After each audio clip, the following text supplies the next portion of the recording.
নমস্কাৰ। আমি সকলোৱে জানো বিগত দিনত আমাৰ গোটেই ভাৰতবৰ্ষত তিৰংগা যাত্ৰা এটা কাৰ্যসূচী আৰম্ভ হৈছে। ভাৰতীয় সেনা বাহিনীৰ অতুলনীয় সাহস, ধৈৰ্য, বীৰ্য যি দেখুৱাইছে, আমি গোটেই ভাৰতবাসী সেই আমাৰ সেনা বাহিনীৰ প্ৰতি আমাৰ শ্ৰদ্ধা, ভক্তি আৰু আস্থা প্ৰকাশ কৰাৰ কাৰণে আমি সৰ্বসাধাৰণ ৰাইজে আমি বিভিন্ন অঞ্চলত আমি এনেকৈ সমদল উলিয়াইছোঁ।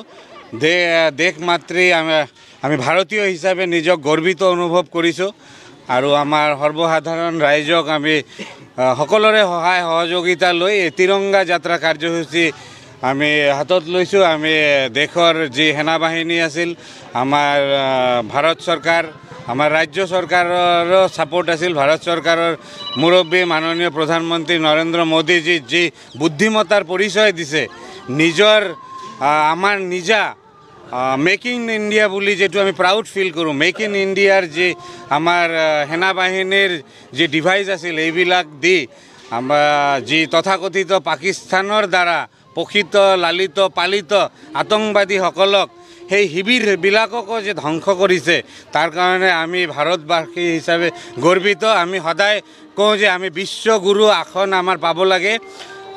আমি পৌৰাণিক দিনতে গোটেই পৃথিৱীত আমাৰ যি সংস্কৃতি আছিলে, আমাৰ তক্ষশিলাৰ পৰা আৰম্ভ কৰি চাণক্যৰ যি নীতি, চাণক্যৰ যি তক্ষশিলাত যি শিক্ষা ব্যৱস্থা আছিল, তেতিয়াৰ পৰাই আমি গোটেই বিশ্বক আমি এক ধৰণে আমি বিশ্বক নেতৃত্ব দিছিলোঁ। কিন্তু এইবেলিও আমি এইটো অনুভৱ হ'ল, কিয়নো ভাৰতৰ ওপৰত পাকিস্তানৰ যি সন্ত্ৰাসবাদীৰ আক্ৰমণ আছিল, এই আক্ৰমণৰ প্ৰতি উত্তৰত আমাৰ সেনা বাহিনী খুব এটা প্লেনিংভাৱে যি বিজয় সাব্যস্ত কৰিছে, তাতে আমি নিজে গৰ্বিত। আৰু ইয়াৰ আগতো পাকিস্তানক দুবাৰ হেৰুওৱা হৈছিল, কিন্তু তেতিয়া দেখা গৈছে বিশ্বৰ বিভিন্ন ৰাষ্ট্ৰবিলাকে তেনেকৈ ছাপোৰ্ট দিয়া নাছিল। কিন্তু এইবেলি দেখা গৈছে আমেৰিকাই হওক, আমাৰ ৰাছিয়াই হওক, ইজৰাইলে হওক, ডাইৰেক্ট জাপানেই হওক, আমাৰ ডাইৰেক্ট ভাৰতক ছাপোৰ্ট কৰিছে যে আমি আপোনালোকৰ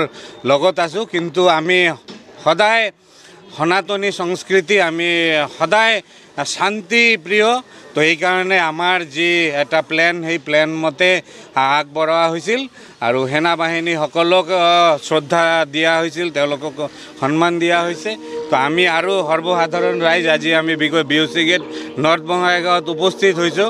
ভাৰতীয় জনতা পাৰ্টীৰ বঙাইগাঁও টাউন মণ্ডলৰ আমাৰ সভাপতি মাননীয় উজ্জ্বল দাসো আছে। তো লগতে আমাৰ ৱাৰ্ড কমিশ্যনাৰ আৰু আমাৰ সৰ্বসাধাৰণ ৰাইজ, আমাৰ বুথ প্ৰেচিডেণ্ট, আমাৰ মণ্ডলৰ এক্সিকিউটিভ, বিভিন্ন জিলাৰ ভাৰতীয় জনতা পাৰ্টীৰ জিলাৰ কৰ্মকৰ্তাসকল আৰু সাধাৰণ ৰাইজ, বিশিষ্ট ৰাইজসকলেও ইয়াতে উপস্থিত হৈছে। আমি ইয়াতে এটা সমদল উলিয়াম আৰু ভাৰত মাতাৰ যে আমি সন্তান বুলি নিজক গৰ্বিত অনুভৱ কৰিছোঁ, এইটো আমি সৰ্বসাধাৰণ ৰাইজকো আমি এই সংবাদটো দিব বিচাৰোঁ। তো বঙাইগাঁও প্ৰেছ ক্লাব আপোনালোকে যথেষ্ট কষ্ট কৰি এই সংবাদ পৰিৱেশন কৰি আছে, বিগত দিনতো কৰি আছে। আমাৰ সমাজ ব্যৱস্থাখন খুব ধুনীয়া হওক, ভাল হওক, সভ্য শ্ৰেষ্ঠ আমি সমাজত থাকোঁ। বঙাইগাঁও খুব এটা ধুনীয়া, খুব মানে আমাৰ বসতিৰ কাৰণে অসমত বিভিন্ন জেগাতকৈ বঙাইগাঁও খুব এটা সভ্য সমাজ। এই সমাজখনত আমি ধুনীয়াকৈ আগবঢ়াই লৈ যাম। তো এই বুলি সকলোকে ধন্যবাদ জ্ঞাপন কৰিছোঁ।